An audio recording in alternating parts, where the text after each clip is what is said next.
Jārunā par tām iespējām, ko dod Vidzeme. Un šeit es redzu transportu, attīstību, mežu un kokapstrādi un pārtiks rūpniecību.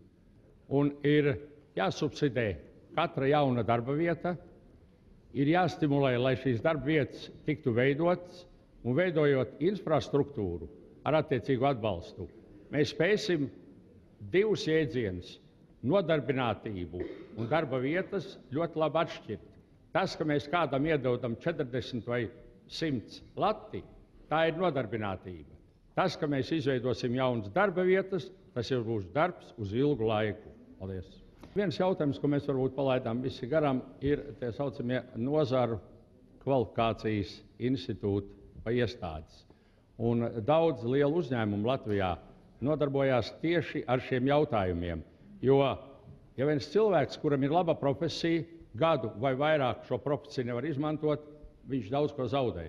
Un tas ir viens no tādiem ceļiem, pa kuru gan uzņēmēji, gan valsts iestādes var atrast ļoti labu risinājumu.